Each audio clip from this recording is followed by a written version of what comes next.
The seat of the trouble. The educated Negroes have the attitude of contempt toward their own people because in their own as well as in their mixed schools, Negroes are taught to admire the Hebrew, the Greek, the Latin, and the Tupi, and to despise the African.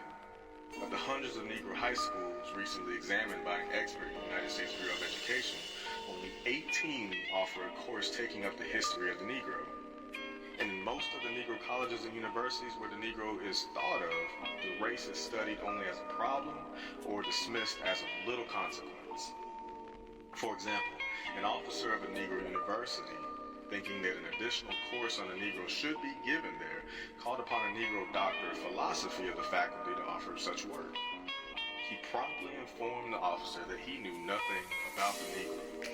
He did not go to school to waste his time that way. He went to be educated in a system which dismisses the Negro as a non-entity. At a Negro summer school 2 years ago, a white instructor gave a course on the Negro, using for his text a work which teaches that whites are superior to blacks. When asked by one of the students why he used such a textbook, the instructor replied that he wanted them to get that point of view. Even schools for Negroes then are places where they must be convinced of their inferiority.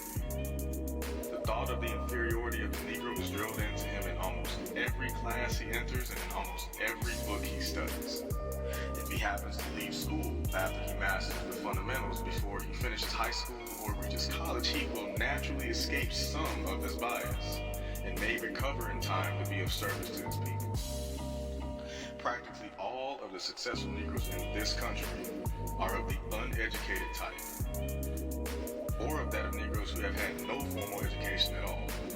The large majority of the Negroes who have put on the finishing touches of our best colleges are all but worthless in the development of their people. If after leaving school, they have the opportunity to give out to Negroes what traducers of the race would like to have learned, then such persons may thereby earn a living at teaching or preaching what they've been taught, but they never become a constructive force in the development of the race.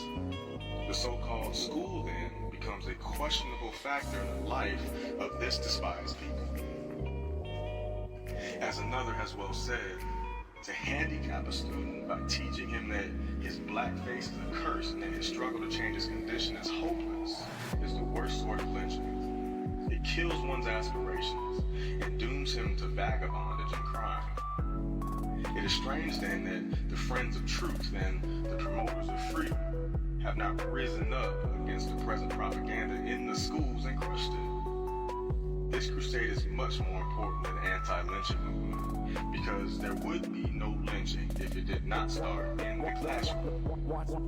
Why not exploit, enslave, and exterminate a class that everybody is taught to regard as inferior? To be more explicit, we may go to the seat of the trouble. Our most widely known scholars have been trained in universities outside of the South. Northern and Western institutions, however,